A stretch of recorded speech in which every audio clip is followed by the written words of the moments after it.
Hello Divas, welcome back to my YouTube channel where I talk about literally whatever I want to, but mostly books. Today I want to talk to you guys about a subgenre of fiction that I have a really hard time defining even after planning and scripting this video. And that subgenre is books about marriages, divorces, society's expectations of marriages. I'm not sure how comfortable my parents would be about me talking about their divorce on the internet, but I was pretty old when they got divorced. I was 18. So I feel like I got to see kind of the gendered discrimination of people just getting out of marriages. But even before that, I found marriage and divorce to be such an interesting and fascinating topic. I feel like it's something that is talked about, but it's not talked about extremely often, especially from a feminine point of view. So I've always found marriage, society's expectations of marriage, divorces, all in the context of women to be very fascinating to read about. And honestly, really, I just love reading books about people breaking out of society's expectations of them. So today I have a couple of books for you. Again, I had kind of a difficult time putting a distinct definition to these books, but they all center around female main characters who are going through rough patches in their marriage, or they're going through divorces, or they're just dealing with society's expectations of them as a wife or a mother. So without further ado, let's just fucking get into it, starting with The Three of Us by Ori Agabaj-Williams. I've talked about this book very briefly before, but I'm very excited to go a little bit more in depth about it because I find this book to be so fascinating. There isn't a super solid plot to this book. It basically just follows Temmie whenever she comes over to the wife and husband's house one day. But there is a lot of tension, there is a lot of conflict, and we follow all three characters' inner monologues as they talk about one another. So while there is some plot in the present moment, we mostly follow the characters' inner monologues, we follow them reminiscing on the past, and we also follow a lot of musings about marriage and society's expectations of marriage. The wife is a very interesting character to me because she's kind of a blank slate of a person. When we're reading her chapter, we don't really get to learn a ton about her. And even when we're reading the husband and Temmie's chapter, we don't learn a lot about her as a person, but rather the husband and Temmie's perception of the wife. Or maybe not their perception of her, but rather the projection that they put onto her, considering that she is kind of a blank slate of a person. That's not to say that the wife isn't interesting. I find her incredibly interesting for that reason, for the reason that we don't really know who she is, and she could be really anybody, honestly. The husband is a borderline misogynist, or at the very least, somebody who conforms to society's expectations of marriage. And then Temmie is a borderline misandrist, or at the very least, somebody who does not conform to these expectations. So the wife is in this push and pull of Temmie, who wants her to be a woman, and her husband, who wants her to be a housewife. That is really the dynamic of the characters in this book. Temmie and the husband hate each other, and the wife is kind of caught in this game of tug-of-war between the two, where they're just trying to get dominance over her, basically. There are a couple of things that I find to be really interesting in this book. First of all, Temmie is the only character that is named. The wife and the husband are reduced to wife and husband, and it's interesting that both of them have had their identities erased. But what's even more interesting to me is that the husband refuses to call Temmie by her name in his chapter. He always refers to Temmie as my wife's best friend. I think that there is some very interesting commentary about the erasure of these people's identities. There is a part of me that wants to call this book an absurdist book, but I feel uncomfortable doing that because I think the absurdism is only dialed to like a 6 out of 10. It isn't going all out in the absurdism like another book on this list, but it's also not a slice of life book. However, there are absurdist situations in this book that the characters find themselves in that is just slightly outside of the realm of possibility, but not completely unbelievable. It straddles this line between camp and absurdity, and normalcy and relatability. I think that this is specifically exemplified with the husband and Temmie's dynamic. Once we figure out why they hate each other, it makes their dynamic a lot more interesting. And the why they hate each other is kind of the absurd situation. I'm trying to explain this while not giving anything away, and it is very difficult. I found all three of these characters to be pretty relatable while also hating all of them with a deep passion. Personally, those are my favorite characters to read. I love unlikable characters that you can still relate to. I think the themes are really hit on the head because these characters are so unlikable and relatable. But even taking away all of that, I think that these characters are just simply fun, fascinating, and interesting to read about. Another thing that I really enjoy is all of these characters come from Nigerian backgrounds, which informs their decisions and their worldview. For example, I have a memory of the husband talking about how he and his family have kind of strayed from Nigerian family values ever since they moved to the UK. But he also weaponizes these Nigerian family values when it comes to his wife. Going back to the wife, what I find to be really interesting about her is that we don't really know what she wants.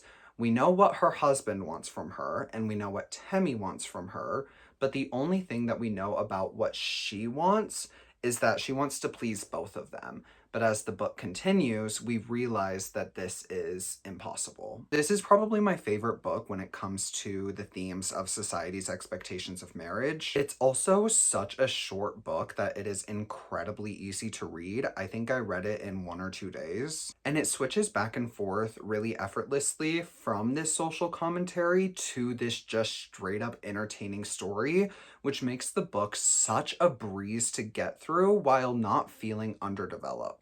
I think that Ori Agbaj-Williams is an absolute genius for writing this book, and I cannot wait to read what she does next. I said this in my last video where I talked about this book, but I think it is wildly misunderstood, at least on Storygraph. I just don't think that the book has found its right audience quite yet. I think that the people who have read this book and reviewed this book have not fully understood it, and I'm making it my personal mission to get the people who will understand this book to read it, because I think it is so incredible. It's also a debut, which is insane to me. It's such a promising debut, and again, I cannot wait to see what Williams does next. Next up, I have All Fours by Miranda July.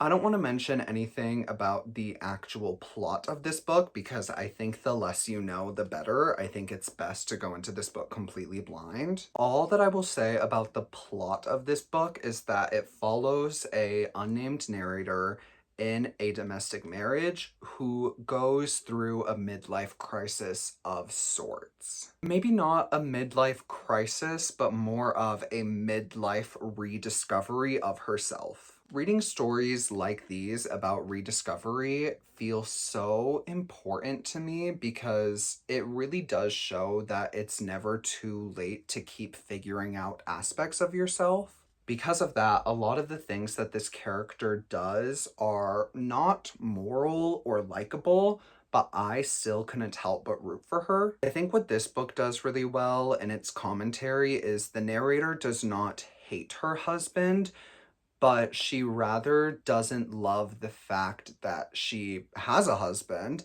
and that she's kind of tied herself down to this domestic lifestyle. Because she has embraced the label of wife and mother, she feels like she can't really get away from that. This is not a woman trying to get away from her family, nor is it a tragic woman whose husband just divorced her and she needs to find her new place in life. But rather, it's somebody stuck between being a woman and being a wife and what both of those things mean for a woman of this age. In case you didn't know, Miranda July is just an absolute star writer. I think that everybody should be forced to read at least one Miranda July book. Her books and her characters are strange and they are out of the box, but they're also laced with this humility and this humor that is just so skilled. I have read this and her short story collection, and through both of them, I was just laughing and crying at the same time. There was also a lot of conversation about postpartum experiences and menopause, which are themes that I tend not to read about because I'm not the target demographic for those themes, obviously. But I really appreciated the conversations being had in this book, and I found them to be very fascinating, and they resonated with me super heavily despite not relating to them. There's a very specific scene in this book while talking about menopause that moved me so deeply. If you've read the book, it's this scene that involves all of those text messages. That scene was so impactful to me and resonated with me so deeply that I felt the need to tell everybody about that scene. Now, in terms of the actual book itself, I do have a few issues. There are a couple of scenes that pushed my personal boundaries specifically, and I also found the pacing to be a little bit wonky. But overall, I think that this is another gold standard, top tier book about marriage and the differentiation between woman and wife. Next up, I have Sorrow and Bliss by Meg Mason. I do want to start off by saying that this is the least recent read on this list, so I don't have as much to say about it as I probably did 2 years ago, but it was still such an impactful book for me that when I decided to do this video, this was one of the first books that I knew I wanted to talk about. This book follows our main character Martha as she is going through a divorce and simultaneously going through her mental health journey. Throughout the book, she says that there is something wrong with her and she doesn't know what. So she's experiencing this unnamed and unknown mental illness throughout the book, and she's going through a divorce. I'm not the first person to say this, but Sorrow and Bliss is such an incredibly encapsulating title for this book because while the prose itself is deeply hilarious, the plot is really tragic. There's a very balanced blend between melancholy and humor in this book. I also love that it doesn't just focus on Martha's experience with divorce, but it also follows her sister and her mother's experience with marriage. So there are multiple generations being affected by society's expectations of this family. I will also say, if I remember correctly, the audiobook for this is incredible. And something that I wrote in my review and that I saw echoed in a lot of other people's review is that the first half of this book is a little bit more difficult to get through than the second half is, but everything comes together really nicely by the end. While this focuses a lot on her mental health journey, divorce obviously plays a huge role in that, so I still think that it fits in this subgenre of having to start from square one after you've basically lived an entire life. I also love that it kind of attacked the domestic family stereotype. I feel like a lot of the times people who are going through experiences like this look towards other people and other families and they say, why can't I just be like them? And the book poses the question of, well, do they really have it that good, or is that just the image that they're putting on? This is just an excellent, excellent, excellent read. And if you don't trust my opinion, trust my mom's opinion, because I recommended this book to her a couple of years back. And when I was telling her about this video and I was telling her that Sorrow and Bliss would be on the list, she just went on and on about how much she loved this book and how much it impacted her. So this isn't just my recommendation, it's also coming from my mother, so read it, fucking read it, I guess. Next up, I have Heartburn by Nora Ephron, and oh my god, am I so excited to finally be talking about Nora Ephron on my channel. To me, Nora Ephron is just the greatest of all time when it comes to writing about love and relationships and heartbreak and society's expectations of women, specifically middle-aged women. And while Nora Ephron does tend to be more autobiographical, I think that this is her only fiction book, if I remember right, and it is still heavily inspired by her personal experiences. I see her influence on books and films about romance and heartbreak everywhere, just because she really is the gold standard, the greatest of all time, the god, basically, of this subgenre. Also, if you can listen to the audiobook of this, I highly recommend listening to the audiobook. It's narrated by Meryl Streep, and I feel like that's all I need to tell you. Like, she does an excellent job narrating this book.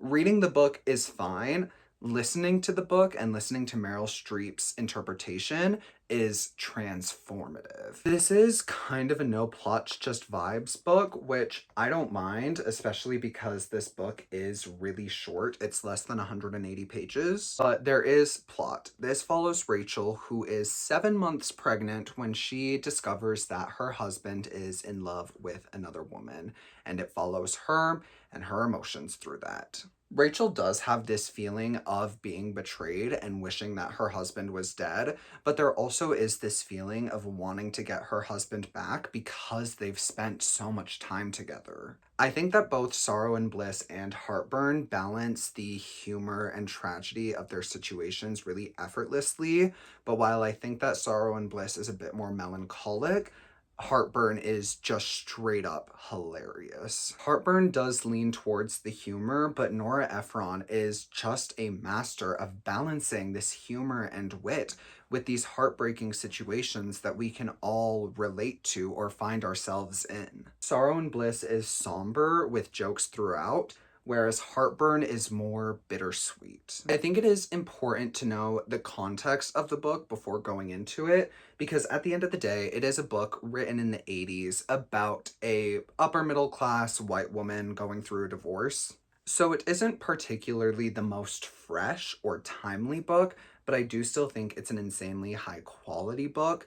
And Nora Ephron's writing to me just continues to age like fine wine. So if I revisit this in the future, I'm sure I will love it even more. Something else that I want to mention about this book is that this is another one that I haven't read in a really long time. And while I was going through the Storygraph reviews, there was some mentions of racism and homophobia in this book. Which I don't want to say, oh, it was the 80s, it was more socially acceptable, because I do think that the 80s is a little bit late to be using a lesbian slur in your book. I wish that I could comment on that, but I personally don't have any recollection of what exactly is said in this book. But obviously, because I don't have any recollection doesn't mean it doesn't exist. So while I do still highly recommend this book, especially the audiobook, that is something just to take note of and think about before going into it. And as a bonus book that I wanted to talk about, but that I didn't want to spend too much time on, I have I Feel Bad About My Neck and Other Thoughts on Being a Woman, also by Nora Ephron. This is a nonfiction essay collection, and so you get to learn a lot about Nora Ephron's life and experiences herself, rather than her clouding it in the fiction of Heartburn. The reason that I don't want to talk about it super in depth is because it doesn't focus on her divorce, but there is some commentary about relationships and divorce in this book. Now, the last book that I want to talk about, I was hesitant to put in for a couple of reasons, but I decided just to do it anyway, and that is Vanishing World by Sayaka Murata. I was hesitant to put this in because I've already talked about all of Sayaka Murata's work before on this channel, and I don't think that this particularly fits the theme of contained personal stories about marriage and divorce, but I am including it regardless because I do think that this has some of the best and biting social commentary about our traditional domestic family system. Without giving too much away, and do not read the plot summary on the back of this book because it gives way too much away, but basically this follows Amine as she is in this changing world. Sex is being phased out and replaced with artificial insemination, and now sex between married couples has become as taboo as incest. It explores the hardships of whether or not to embrace tradition or to embrace modernity and change. Like I said before, all of the books that I've talked about previously are very personal, introspective stories following failing or struggling marriages. This is more of a deconstruction of the heteronormative systems put in place in our society. I mentioned that I wanted to call The Three of Us an absurdist text, but I was hesitant to do so. This is a true absurdist text to me. Because through this dystopian world, Sayaka Murata is able to ask questions about our current family system. She's able to ask why we have these specific values in the first place, and who they hurt and who they help. Something that I find so striking about all of her work, but specifically this, is that she's able to put the audience in these situations and settings that we find to be morally taboo. She's also able to back up these settings and situations with extremely solid philosophy, so it really makes the audience ask, why do we find these situations to be so absurd and taboo in the first place? Sayaka Murata is not arguing that this is where we should be moving forward as a society. She is arguing that morals and values that you have not questioned should be questioned and should be examined through a bunch of different angles, and she's leading you and helping you to do that. For me, this is Murata's most interesting and thought-provoking work. Like I said in my video about her, I also think that it is her most alienating and her most experimental, but I loved this and it has stuck with me for such a long time.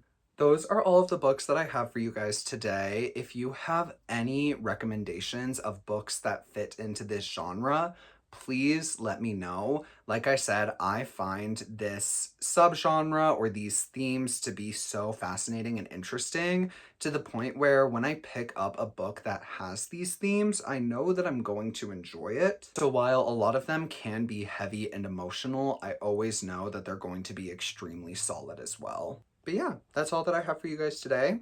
Have a great fucking day.